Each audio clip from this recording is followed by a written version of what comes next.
Vous aimez la France? Vous aimez la parcourir, la découvrir, partir à sa rencontre.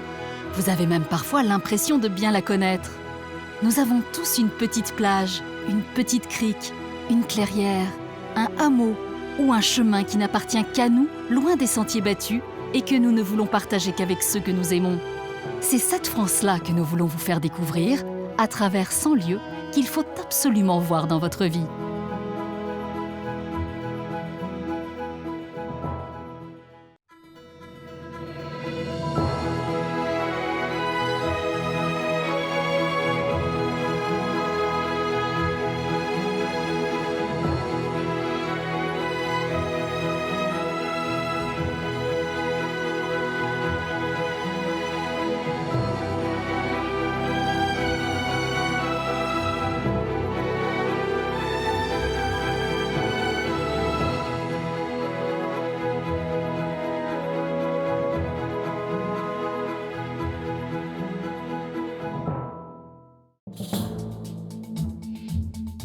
Aujourd'hui, nous partons à la découverte de l'Oise, splendide département des Hauts-de-France, situé à moins d'1 heure de Paris.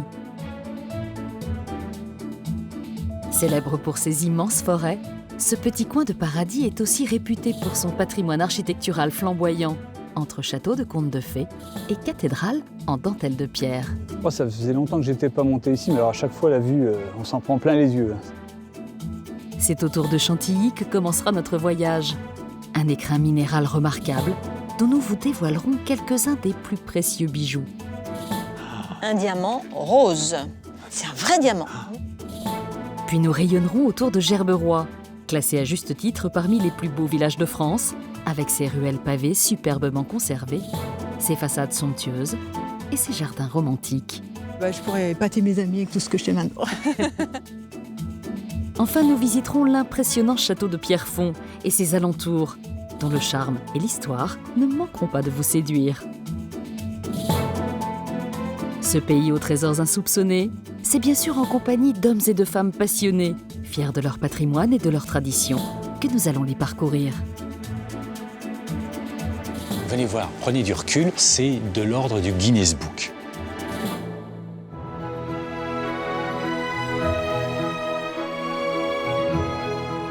Notre escapade en terre isarienne commence au sud du département, dans le magnifique parc du château de Chantilly.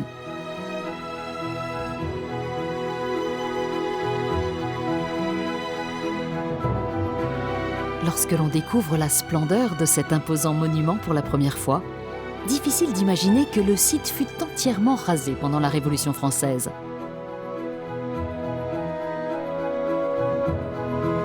Le château actuel date du 19e siècle. Il abrite l'une des plus belles collections de peintures et d'objets d'art jamais rassemblées en France.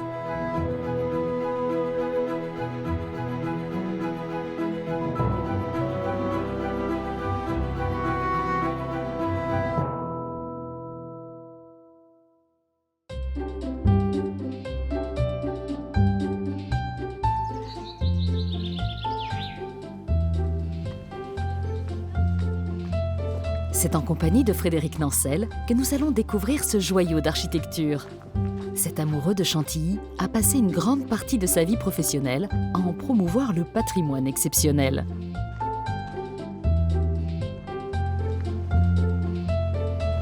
La première chose qui frappe lorsque l'on pénètre dans l'enceinte du château, c'est son parfait état de conservation.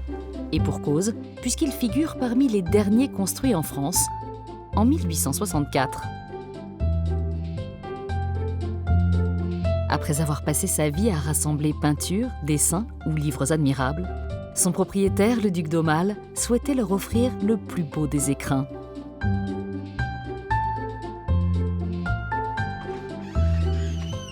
Lorsqu'elle commence une visite, Nicole Garnier, conservatrice du château, n'oublie jamais de lui rendre hommage. Le duc d'Aumale, Henri d'Orléans, notre donateur, l'homme qui a tout fait à Chantilly. Donc le 5e fils du roi Louis-Philippe, le fils du dernier roi des Français, qui a fait de bonnes études classiques au lycée Henri IV, qui ensuite a embrassé la carrière militaire. Et il a hérité à l'âge de 8 ans du domaine de Chantilly.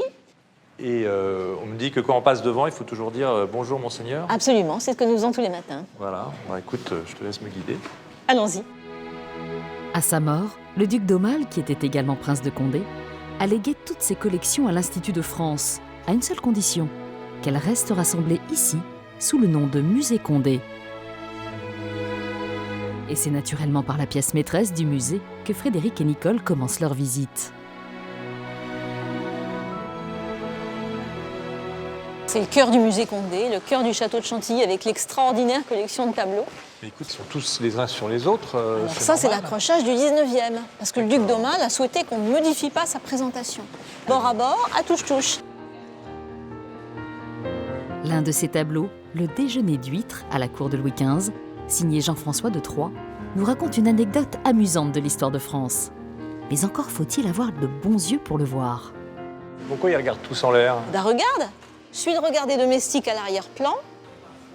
Il y a un point plus brillant, le bouchon du champagne. Donc c'est la première fois qu'on a du vin de champagne à la cour du roi? Absolument. Incroyable. Est-ce que tu as un autre tableau à... Alors il y a un tableau célèbre, c'est la Madone de Lorette de Raphaël. L'histoire étonnante de ce tableau, certainement la plus belle œuvre de la galerie, ferait rêver bien des collectionneurs. Le tableau était très célèbre à son époque. Il ornait l'église Sainte-Marie-du-Peuple à Rome. Il y en a 124 copies rien que dans les musées publics, sans parler des copies en main privée. Donc on pensait que c'était une de ces copies. Et pas du tout, c'était un original.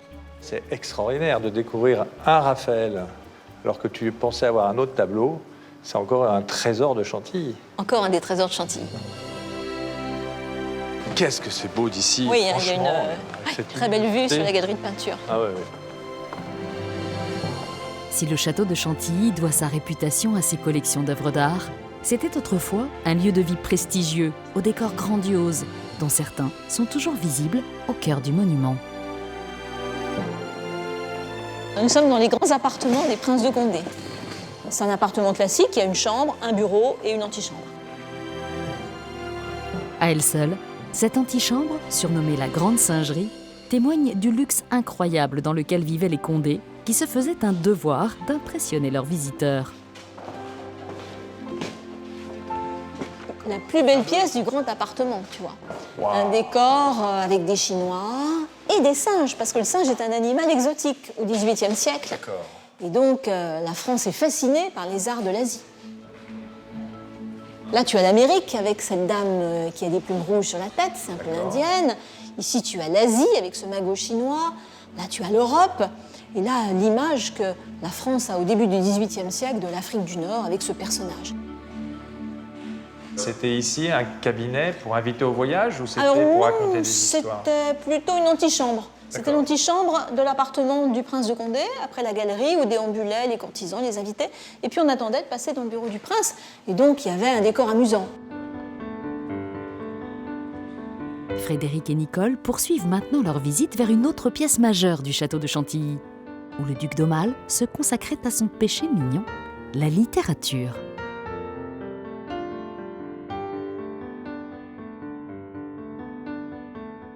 C'est la bibliothèque du duc d'Aumale qui était un bibliophile de très bonne heure. À moins de 26 ans, il dit « je crois que je suis atteint de bibliomanie ». Ici, par exemple, tu as les très riches heures du duc de Berry. On dit peut-être le plus beau manuscrit du monde. La Joconde des manuscrits. Absolument. Et le duc d'Aumale a lu tous ces livres ou Il les a tous catalogués, tout au moins. Combien as-tu de livres ici? Alors, il y a 30 000 livres dans la bibliothèque de Chantilly, 30 000 livres anciens. Tu as ce qu'il faut pour lire au coin du feu l'hiver. 10 visites ne suffiraient pas à découvrir tous les trésors que renferme cette bibliothèque extraordinaire. Et comme Nicole connaît la passion de Frédéric pour le patrimoine cantilien, elle lui a réservé une dernière surprise qui se trouve dans une partie de la bibliothèque inaccessible au public. Waouh! Pourquoi ça s'appelle bibliothèque du théâtre? C'était un théâtre au temps des princes de Condé, au début du XIXe siècle. Tous les trésors, les dessins, tout a été réuni ici par le duc d'Aumale. Alors voilà, donc des objets tout à fait extraordinaires. On a ce qu'on appelle le Grand Condé, c'est-à-dire un diamant rose porté par le Grand Condé sur le pommeau de sa canne. Ce diamant nous a été volé en 1926 et au bout de 3 mois, le diamant a été retrouvé caché dans une pomme. Et une femme de chambre dans un hôtel a trouvé la pomme, s'est cassé une dent sur la pomme et sur le Ça, diamant. c'est un vrai diamant? C'est un vrai diamant. Et tu crois que je peux le tenir? Ouais, tiens. Ah, c'est hyper léger, dis Ah donc. bah oui. Oh là là. Donc, je tiens un diamant 9 carats. Oh, c'est une belle poire hein, quand même. Hein. C'est un diamant taillé en C'est poire, effectivement. extraordinaire. Et alors, vous le présentez jamais au public? Alors depuis 1926, on l'a jamais présenté. Je le laisse parce que... On va le remettre dans son écran. Et voilà. Qui sait, peut-être le Grand Condé sera-t-il à nouveau exposé au public lorsque vous viendrez découvrir les merveilles de Chantilly. En attendant, Frédéric veut maintenant nous dévoiler les coulisses de l'imposant décor de ce château. Car ce que les visiteurs ignorent, c'est que les pierres de taille qui ont servi à son édification proviennent de gigantesques carrières situées tout près de là, à une vingtaine de mètres sous terre. Des carrières à qui l'on doit d'ailleurs de très nombreux monuments de la région parisienne, comme va le lui révéler Farah Ponchot, médiatrice culturelle passionnée par ce monde souterrain méconnu. Quel type de monument vous avez pu construire avec cette pierre? Alors d'abord le Paris haussmannien à 70%, ensuite une partie de l'Opéra Garnier, la Tour Saint-Jacques aussi, donc pas mal d'édifices assez connus. Et je croyais aussi que les arènes de Senlis ont été construites avec cette pierre. Tout à fait. Alors ici Frédéric, il y a 45 millions d'années, on avait ici une mer tropicale. Et lorsque les montagnes vont sortir de terre, notamment les Alpes, cette mer va se déplacer et tout ce qu'elle contient, tous les sédiments marins vont se compresser et ça va former la roche qu'on retrouve aujourd'hui partout dans cette carrière. La protubérance que Frédéric éclaire avec le faisceau de sa torche est l'une des nombreuses traces de ces millions d'années d'évolution. On a l'impression que c'est un immense berlingot avec un peu de crème chantilly au top. Non, c'était quoi? C'était un énorme escargot? C'est quoi comme... C'est ça, une sorte d'escargot des mers. La carrière dans laquelle déambulent Frédéric et Farah forme un immense dédale de galeries dont les dimensions impressionnantes permettent d'imaginer les millions de mètres cubes de pierre qui furent extraits pour bâtir en surface. Et ce travail de forçat, c'était celui des carriers. Alors Frédéric, nous sommes ici dans un chantier d'extraction typique. Un outil très important, c'est le pic. Donc le pic de carrier pouvait peser entre 4 à 8 kilos. Et imaginez 10 à 17 heures de travail par jour avec cet outil-là. Il servait à entailler la roche. Donc les carriers, ils faisaient une première entaille, comme cela. Ensuite, c'est à l'aide de ces tiges d'acier de plus d'1,50 m de long, surnommées les aiguilles, que les carriers opéraient. Bon, Farah, il y a quelque chose que je ne comprends pas. Comment on fait pour rentrer dans un bloc avec une lance alors que c'est dur? Alors justement, Frédéric, regardez, la pierre est très très friable. J'enfonce mes doigts dans la roche. Mais alors, comment on pouvait faire des édifices avec de la roche friable comme ça? C'est incroyable. Alors c'est un phénomène très étonnant aussi, puisqu'en fait la roche reste très friable à l'intérieur. Mais une fois qu'on sort le bloc de pierre à l'extérieur, il durcit très rapidement grâce au contact de l'air. Mais avant de sortir les moellons au grand jour, il fallait les découper proprement. Une étape, elle aussi très physique, comme Frédéric va s'en rendre compte. On va devoir tirer à tour de rôle, je vais commencer. Ah oui, c'est... Ouf! Voilà. Farah, c'est impressionnant. Quand je pense à ces milliers de carriers qui ont passé la moitié de leur vie ici, je suis très ému, Farah, parce que maintenant je vais voir les monuments en surface complètement différemment.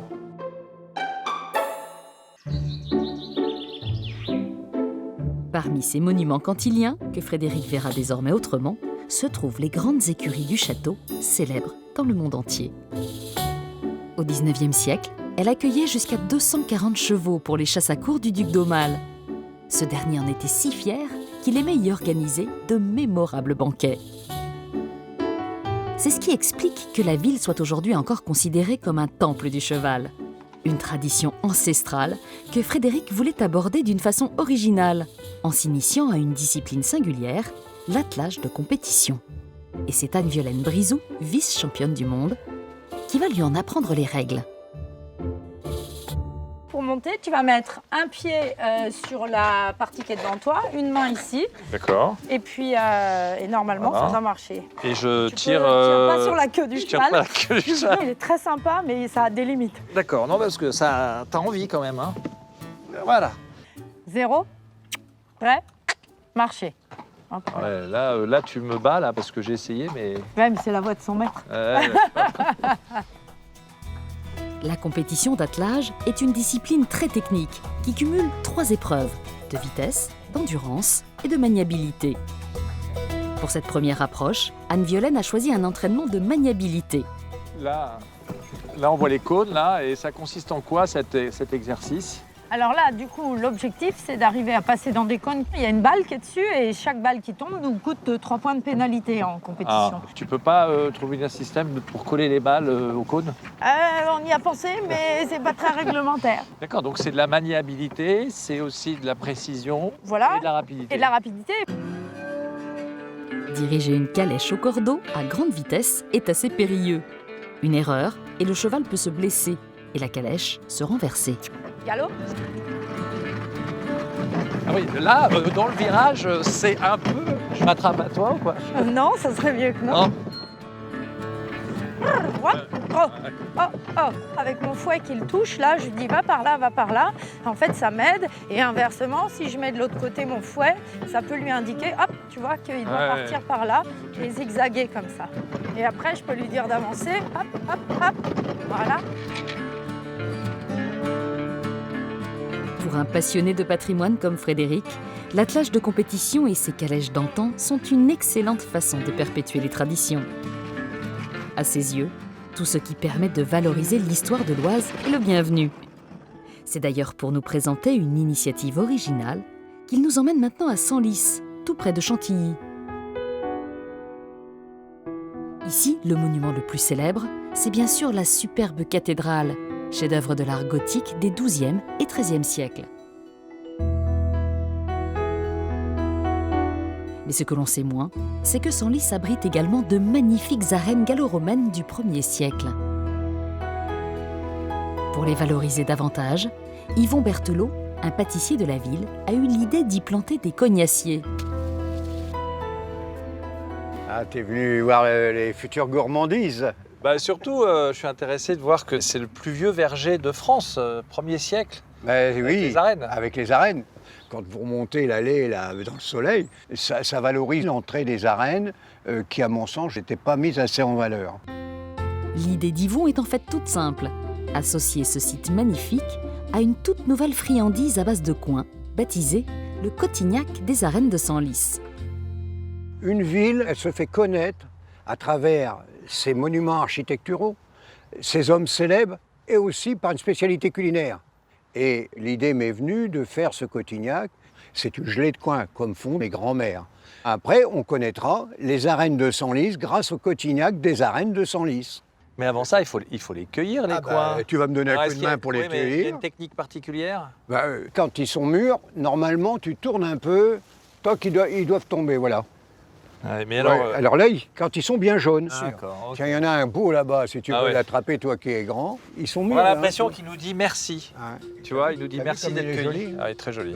On va aller je suis prêt. les cuisiner maintenant. Hein. Fais voir si c'est...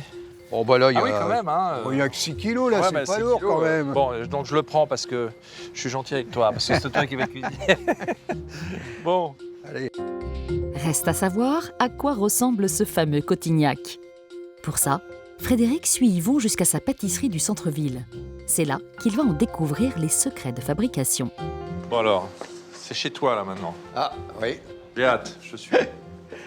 Allez, on va dans notre laboratoire. Alors maintenant, on va couper les coins Ouais. pour faire le jus. Tu vois, c'est très dur. Hein. Ah oui. On couvre juste d'eau, légèrement comme ça. Je vais faire chauffer ça tout doucement. Ouais. Et au bout d'1 heure et demie, je vais les mettre égoutter toute une nuit. Le lendemain, on obtient un jus sucré comme celui-ci. Ça sent très bon aussi. On est déjà en train de manger du Cotignac. Alors, maintenant, on va laisser chauffer et on va verser notre mélange sucre-pectine. Sinon, on aurait quelque chose qui serait très liquide. Ça va comme ça ou... Parce que Ouais, là, c'est bien. là, c'est ma technique de la crème chantilly. Doucement, tu touilles doucement. Ah oui, dis donc, là, on sent quand le sucre arrive. Hein. D'un seul coup, on a une espèce de pâte avec plein de petites bulles. Oh là là, c'est la joie, c'est la fête. À 105 degrés, je dois arrêter la chaleur. La chaleur, la cuisson. Attention. Tu as calculé exactement la dose pour entrer dans ton cône. Waouh. Oh. Un peu plus quand même. Là, Ouais, parce que là, je vais... Sinon, le client va être volé. Là. Ouais. Voilà. Tu leur diras, c'est made in Frédéric. Écoute, j'ai hâte de goûter. Tu veux qu'on goûte tout ça? Ah bah oui. Voilà. Je mets ça sur une cuillère. Et puis tu manges ça en même temps. Ouais, d'accord. Non, c'est... Alors, le mélange entre le côté fabuleux, hein. sucré Fabuleux, et c'est... En bouche, c'est génial. Ouais. C'est ici que nous laissons Frédéric pour nous diriger maintenant vers une autre pépite de l'Oise, située à une quarantaine de kilomètres à l'ouest de Chantilly.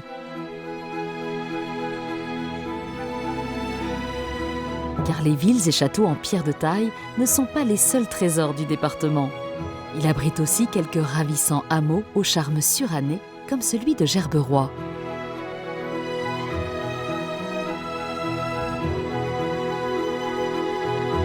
Ses vieux remparts, ses ruelles pavées à l'ancienne et ses belles maisons à colombages font de cette ancienne place forte juchée sur une petite butte une destination incontournable de toute visite en terre isarienne.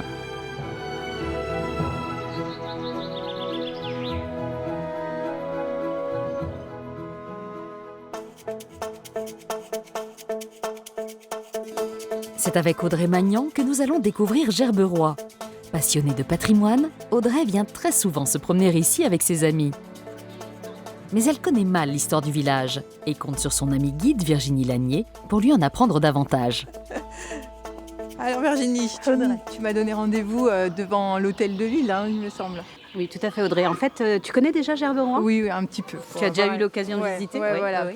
Alors, voici l'hôtel de ville de Gerberoy. Tu as vu, hein, en dessous, là, c'est ce qu'on appelle les halles, qui servaient de marché couvert autrefois. Et aujourd'hui, ça a été transformé en musée communal. D'accord. Voilà. Mais c'est un très très bel édifice construit tout en briques qui date du 18e.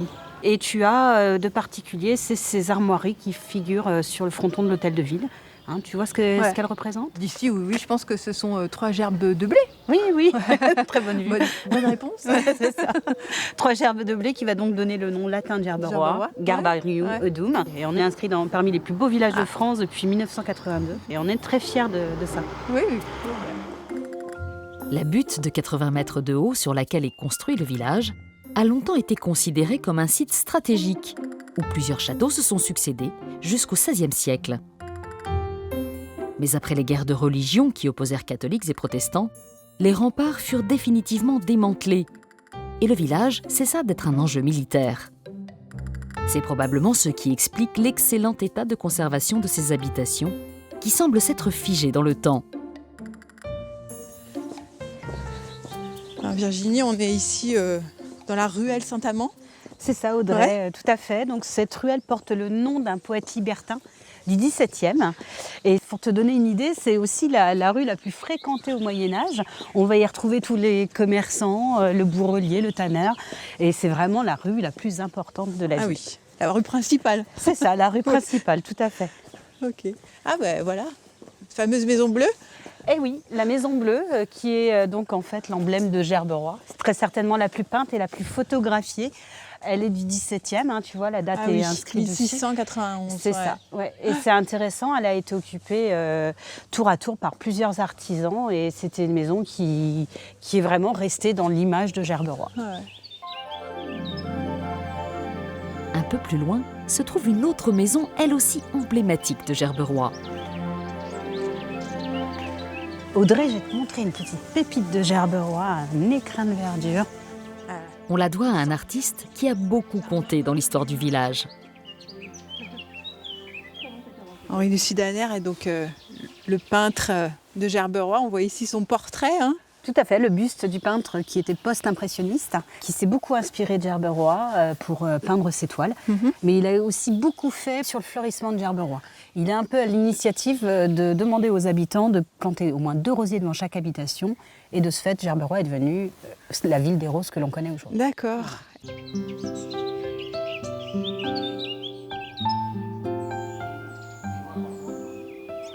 Et donc là, c'est la maison d'Henri Le Sidaner. C'est ça, Audrey, la maison qu'il va acquérir vers 1900. Et il va vouloir y créer des jardins en plusieurs thèmes. Et tu vois, donc là, c'est une première partie de jardin qu'il a créé, qu'il appelait donc le jardin blanc. On voit planter uniquement d'essences de couleur blanche. Et on va y voir fleurir tout au long des saisons des tulipes et des rosiers blancs également par la suite. Ouais, c'est toujours superbe. Et je pourrais épater mes amis avec tout ce que je sais maintenant. Si Audrey a voulu terminer la visite de Gerberoy par ses magnifiques jardins, c'est parce qu'elle tenait à nous montrer que le patrimoine isarien n'est pas seulement architectural. Le département de l'Oise est en grande partie rural et propose une infinité de parcours aux amateurs de randonnée en pleine nature. Or, Gerberoy se trouve justement aux portes du pays de Bray, un petit coin typique de la campagne locale que le guide Grégoire Coulon aime faire découvrir d'une façon pour le moins originale. Vas-y, monte Audrey, monte. Dis donc, quelle automobile! Ah, t'as vu? Ouais. C'est une vieille dame de 1960. Elle en jette, hein, ouais. Merci, c'est gentil. Allez, zou, c'est parti. Alors Audrey, partons découvrir ce pays de Bray. Allons-y, tranquillement. Tranquillement, en 2 chevaux, de toute façon, c'est toujours tranquille. Et on va prendre de la hauteur. Ah, la 2 chevaux vole? Non, on va monter Impec. et on va pouvoir observer le pays de Bray depuis un point d'observation qui est assez sympathique. Très bien. Alors pourquoi tu choisis tes petites balades en 2 chevaux, ouais? Déjà, je suis un amateur de véhicules anciens. Et après, dès que tu parles de véhicules anciens, assez rapidement, T'arrives à la 2 chevaux? t'arrives à la Doge. Parce que la Doge, c'est vraiment un marqueur de la France, quoi. Hein, je suis sûr que t'as une histoire, toi. T'as un lien avec la Doge. Oui, mes parents, je crois que c'est leur première voiture. C'est ça, la Doge. Dès que tu commences à parler, il y a toujours une 2 chevaux dans la famille. Il y a toujours une 2 chevaux dans la famille.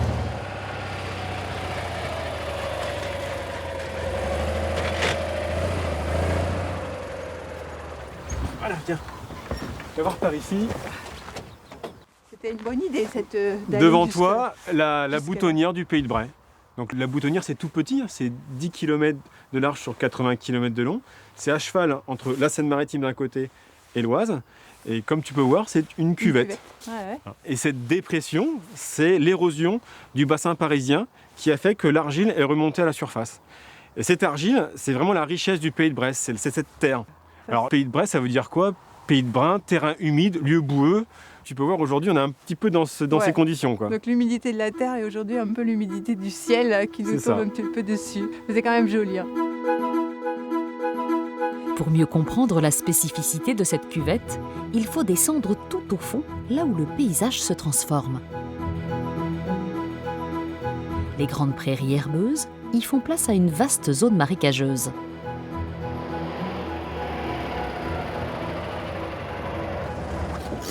Alors, voici les prairies humides du pays de Bray.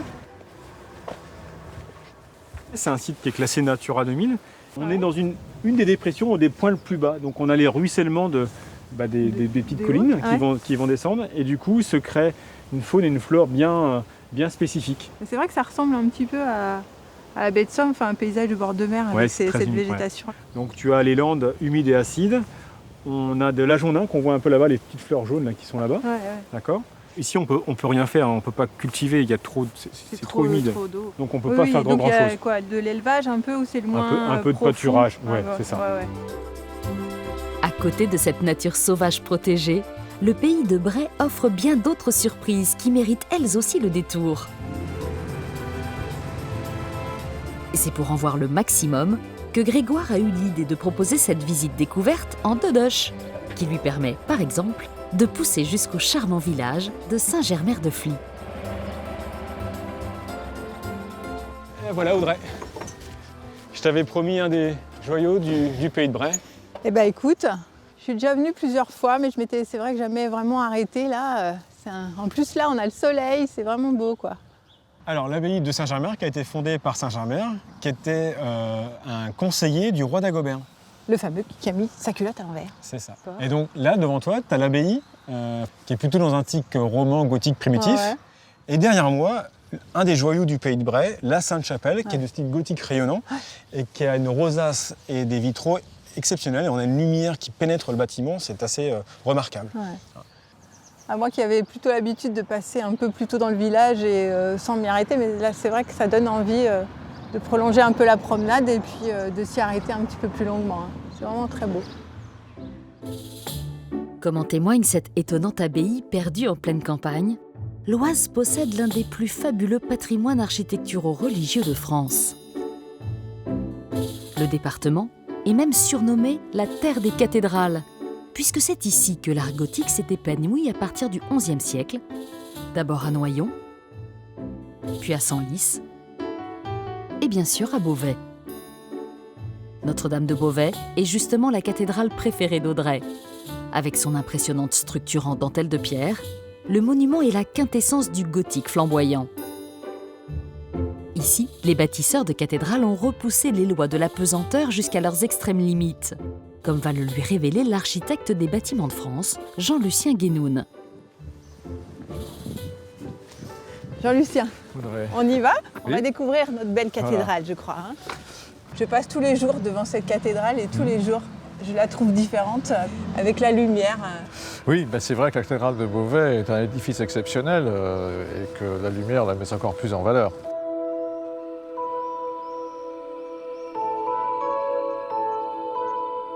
Ce que l'on voit ici, en fait, c'est devant nous le transept qui a achevé la construction à la Renaissance, mais dans le style gothique flamboyant. Et on voit qu'il est accolé ici au chœur, dans un style plus sobre, le chœur du XIIIe siècle. La construction s'est arrêtée au chœur parce qu'il y a eu un effondrement en 1284. Et je crois qu'il y a eu un second effondrement quelques siècles plus tard. Oui, toujours cette idée de quête de la hauteur. Donc on décide à ce moment-là de créer une tour-lanterne et une flèche qui culmine à plus de 150 mètres de hauteur, donc plus haut que celle de la cathédrale de Strasbourg. C'est vraiment la flèche la plus haute de la chrétienté. Et cette flèche, malheureusement, ne résiste pas très longtemps. Elle s'effondre en 1573, soit 3 ans après sa construction. À cause de ces deux catastrophes, la cathédrale de Beauvais ne sera jamais terminée. Et pourtant, malgré ce handicap, elle demeure sans conteste l'un des témoignages les plus aboutis de l'art gothique et de la philosophie qui animait ses bâtisseurs. Ce que l'on peut voir dans la cathédrale de Beauvais, ce sont ces grands ensembles de vitraux. Donc là, la lumière doit pénétrer dans l'édifice. La lumière divine doit pénétrer dans l'édifice. C'est une cage de verre, en fait. Hein. On est dans l'architecture gothique où on retrouve la spiritualité de la lumière, par opposition à l'architecture romane. Donc ici, on voit bien les vitraux qui démarrent depuis le sol jusqu'à la voûte. Avec ces très grandes fenêtres hautes. Hein, qui ressemblent un peu à de la dentelle, quoi. Elle a l'air fragile. Et... pour information, les fenêtres hautes, depuis le triforium jusqu'à la voûte, on a 25 mètres de hauteur. C'est-à-dire qu'on a un immeuble de 8 étages qui tiendrait dans seulement la moitié haute de la cathédrale. Donc des vitraux qui font la hauteur d'un grand immeuble parisien. Oui. Voilà. Pour comprendre comment une telle prouesse a pu être possible, il faut monter une centaine de marches et se rendre sur les toits de l'édifice. C'est ici que l'on peut admirer les innovations techniques sans lesquelles cette cathédrale n'aurait pu voir le jour. Cette vue d'ici de la ville de Beauvais et de la cathédrale, je peux dire que là, c'est tout à fait étonnant. On voit très bien le système constructif de la cathédrale, avec donc tous ces tirants métalliques en fait, qui relient entre elles les piles de contreforts et d'arcs-boutants, et qui permettent en fait de stabiliser la cathédrale, puisqu'à un moment donné on les a enlevés, mais on s'est aperçu qu'il fallait vraiment les remettre parce que c'était très important pour la stabilité, notamment avec les poussées du vent. Sans ce mariage du fer et de la pierre, les bâtisseurs n'auraient jamais pu monter si haut, ni créer des ouvertures aussi gigantesques pour accueillir les vitraux. Et ce n'est pas la seule merveille de Notre-Dame de Beauvais. Avant de repartir, Audrey veut nous montrer l'incroyable horloge astronomique de la cathédrale, chef-d'œuvre du XIXe siècle qui ne compte pas moins de 52 cadrans, 68 automates et 84 statuettes pour indiquer les saisons, les marées et même les éclipses. Un bijou qu'entretient avec amour l'horloger Jean-Paul Crabbe.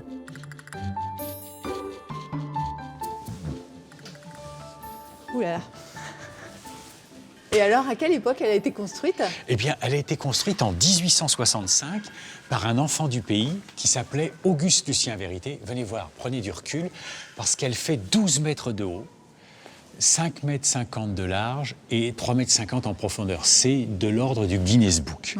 Cette horloge, elle a, ce qui est aussi complètement exceptionnel, 16 blocs moteurs, 16 poids, des poids jusqu'à 60 kg. C'est énorme pour une horloge. Et la majorité des poids se remontent tous les 4 jours. Sauf un poids qui donne les déclenchements toutes les années. Et donc, ce poids se remonte une fois par siècle. Voilà pourquoi c'est pas toujours la même personne qui le remonte. Si on regarde le cocktail quantité de cadran, quantité d'automates, chronométrie, j'en connais pas une plus performante. D'accord. L'horloge astronomique de Beauvais fut donc réalisée sous le Second Empire, une époque marquée par la volonté de Napoléon III de faire rayonner le savoir-faire des artisans et des architectes français dans le monde entier. L'Oise a largement profité du formidable renouveau artistique qui en a découlé, comme le prouve la prochaine étape de notre escapade isarienne. Situé dans le nord-est du département, voici le village de Pierrefonds, dominé par son imposant château fortifié. Un curieux édifice qui semble à cheval sur 2 époques, entre bastion du Moyen-Âge et demeure de charme du XIXe siècle. Un style inimitable qui lui vaut parfois d'être surnommé le château de la Belle au Bois dormant.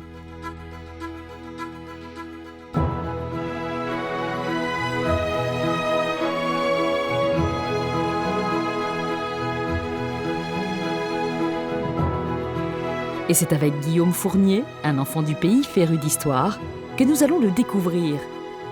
Guillaume est si fier de son village de Pierrefonds qu'il ne cesse d'en faire la promotion sur les réseaux sociaux. C'est vraiment passionnant de se promener, quoi. On se projette tout de suite dans l'histoire en faisant quelques pas, hein. Dans le moindre village aux alentours, voilà, il y a matière à rêver, quoi. Guillaume a eu le privilège d'être guide au sein du château. Mais il ne s'en lasse toujours pas et pourrait y passer des heures en compagnie des autres guides pour évoquer son histoire. Cette fois-ci, c'est aux connaissances de son ami historien Arnaud Timbert qu'il va se mesurer. Bon, ça va, tu t'es pas perdu? Ah non, pas du tout, en passant par la forêt, c'était merveilleux. Et dire qu'il fut un temps où c'était plus qu'un tas de ruines, presque. Ah, il faut remercier Richelieu de l'avoir détruit, sinon Viollet-le-Duc ne l'aurait pas reconstruit tel qu'il est en 1857. C'est vrai, oui. Il a recréé les choses, il a mis beaucoup de son imagination aussi, tout du moins il a projeté beaucoup de ce que le 19e siècle imaginait être du Moyen-Âge. C'est vrai, quand on arrive ici, on croirait un château de conte de fées. Hein. C'est une architecture pour jouer, c'est une architecture de cour. C'est un peu ça. Ouais. C'est pas destiné à être habité en définitive.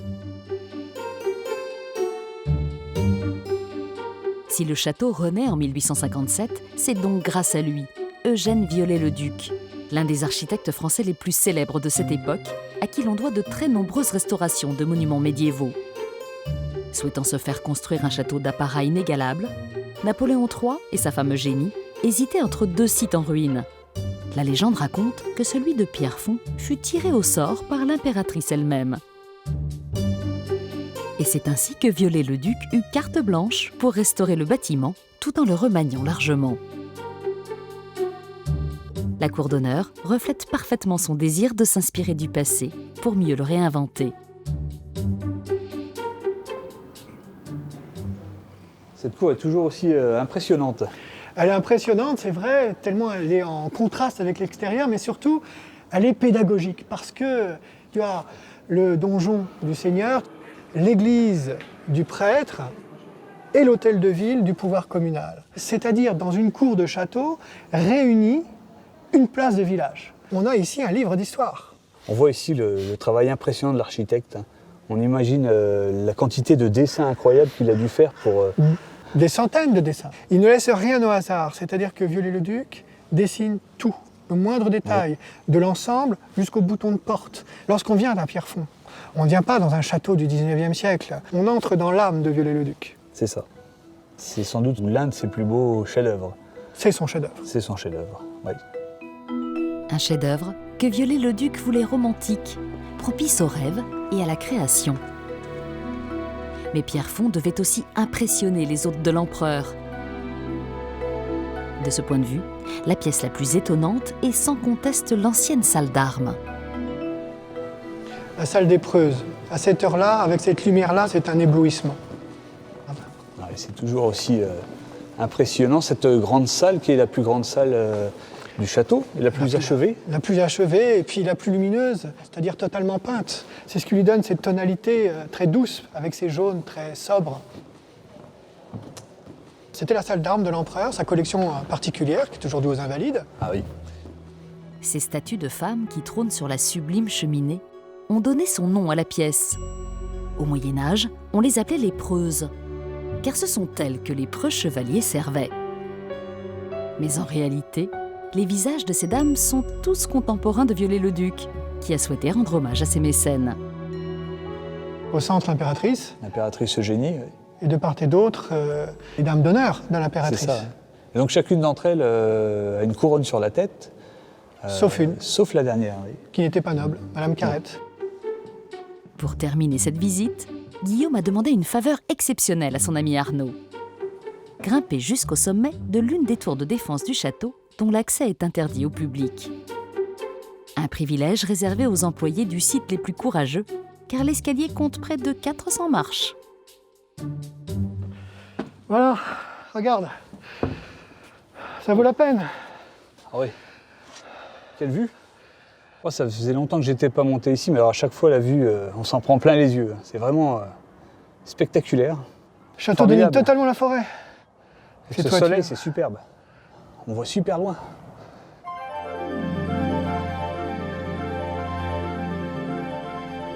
Cette vue fantastique sur le village de Pierrefonds et ses environs est évidemment un appel à la promenade.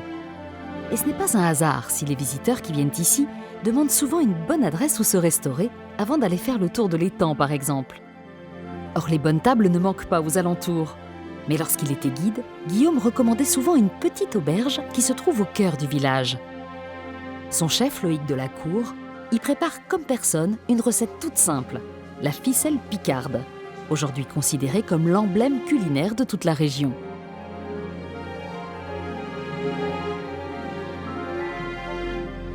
On va commencer par le tablier. Ah oui. Tout chef qui se respecte met le tablier. Oui, on est un petit peu obligé. Attends, faut le coup de main. Donc, est-ce que tu connais l'histoire de la ficelle picarde? Non, je la connais pas, mais tu vas me raconter. Donc la ficelle picarde, elle date de 1950. D'accord, ça a été c'est créé récent. par Marcel Lefebvre. C'était une recette créée pour les notables de la ville. D'accord. Tout Et simplement. avec des produits pourtant relativement simples, on trouve tous ces produits-là un peu partout, j'ai l'impression. Des produits relativement simples, du Ouais. jambon blanc, des échalotes, tous ces produits-là, c'est une recette très simple à réaliser. Donc on va commencer par émincer les champignons. Bah allons-y. À toi de jouer. D'accord, on y va. C'est pas évident, hein? C'est pas évident, mais t'es bien parti. Tu crois? Parce que je me débrouille bien là, le bout de viande qui dépasse, c'est pas grave ça? C'est parfait. Ah, c'est mon doigt. Tu débutes? Ouais, bah. Allez, je vais finir. Allez, vas-y. Est-ce qu'il y a une raison pour laquelle tu as mis cette recette à ta carte? Quand j'étais enfant, ma mamie Colette me faisait des ficelles picardes. D'accord. Et de ce petit goût en bouche que t'as quand t'es gamin, ça te marque. T'avais envie de partager ça Et j'ai envie de partager ça avec ma clientèle. avec ta clientèle. D'accord, Voilà. très Et bien. c'est pour ça que je l'ai mis à mon menu terroir. Ok. Voilà. Allez, c'est parti. Ce qu'on appelle la ficelle, c'est la pâte à crêpes qui va enrouler tous les ingrédients de la recette pour mieux les cuire au four. Pour monter la ficelle picarde, il nous faut quoi? La crêpe, le jambon Belle blanc et la duxelle de champignons que tu as parfaitement Oui. réussi. Oui, bah oui, forcément. C'est super simple en fait. C'est très la simple. recette. Et maintenant, tu roules. J'ai plus qu'à rouler. Allons-y. Tu serres Hop, bien fort. comme ça. Bon, et la prochaine étape, c'est quoi? Dessus, on va y ajouter la crème épaisse, l'emmental, D'accord. la passer au four pour la faire gratiner. Elles sont pas jouées, ficelle picarde? Allez, Guillaume. Ah ouais. Superbe. En plus, la première fois que je suis venu manger ta ficelle picarde, c'était précisément ici. Et ben voilà, parfait. Eh, Je te souhaite un bon appétit. merci. Super Excellent. bon. Hein. Excellent, oui. Pas d'autres mots. On parle pas à bouche pleine, mais quand c'est bon, il faut le dire. Merci. Une fois restauré, place à la promenade pour explorer les environs. Et ce ne sont pas les destinations qui manquent. Mais celle que nous recommande Guillaume, c'est le très joli village fortifié de Saint-Jean-au-Bois, niché au cœur de la forêt de Compiègne, à seulement quelques kilomètres de Pierrefonds. Une perle du XIIIe siècle, dont son amie guide, Blandine Guénaud, connaît l'histoire sur le bout des doigts. Tu sais que ça fait des centaines de fois que je passe ici et j'ai pas grand-chose à dire sur cette porte fortifiée. Moi, les seules choses que je sais, puisque je m'intéresse à Pierrefonds, c'est que la dernière des seigneurs de Pierrefonds, Agathe. voilà, Agathe c'est ça, de Pierrefonds. a passé ses derniers jours ici et est décédée ici. Pierrefonds, c'était un château fort. Et ici, comme il y avait une abbaye de femmes, elles étaient aussi protégées par des murs et par une enceinte. Et là, c'est la porte fortifiée. On voit encore les consoles, ces pierres qui dépassent. Elles tenaient un chemin de ronde. Et entre chaque pierre, il y avait un mâchicoulis pour protéger la porte. Cette porte date à peu près de quelle époque alors ? Elle doit dater du XIIIe siècle. La plupart des bâtiments de cette abbaye, fondée par la reine Adélaïde en 1152, ont aujourd'hui disparu.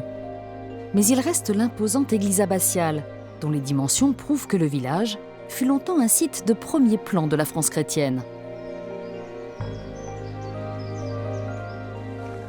Toujours aussi impressionnant cette abbaye, en plein milieu de Saint-Jean, là, un bâtiment presque colossal hein, par rapport au village. C'est tout à fait normal. L'abbaye avait de gros revenus et les religieuses ont pu faire D'où construire... l'immensité de ce bâtiment. Ah oui, c'est une fondation royale. Oui. C'est une abbatiale qui est remarquable par sa beauté, son élégance, sa simplicité. C'est admirable, c'est merveilleux, c'est le début du gothique.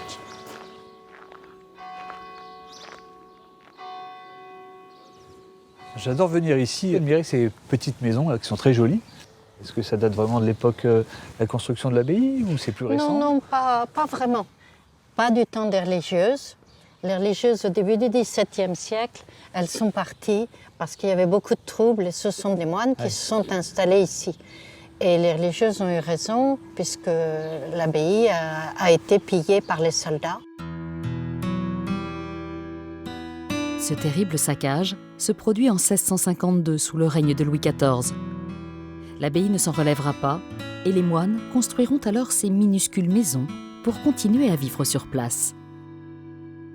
C'était des gens qui étaient très pauvres, hein. Une pièce ou deux en bas et puis au-dessus un grenier pour stocker les aliments, les vivres. Ouais.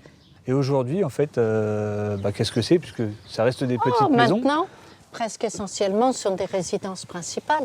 C'est très agréable de vivre dans un tel cadre, au milieu de la forêt, la nature.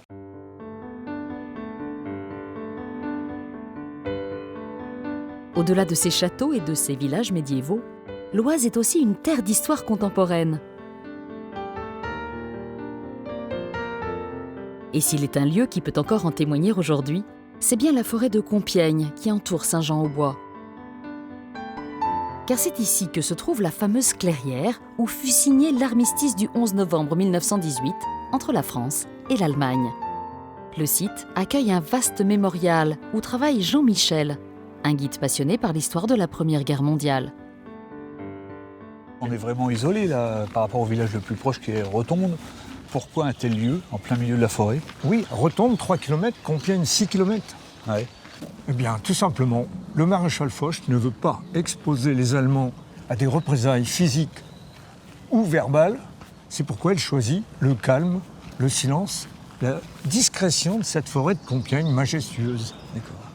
Donc la clairière ici n'existait pas ? Non, c'est c'était ça, la forêt, c'était comme juste tu en as tout autour. Une voie ferrée. Voilà.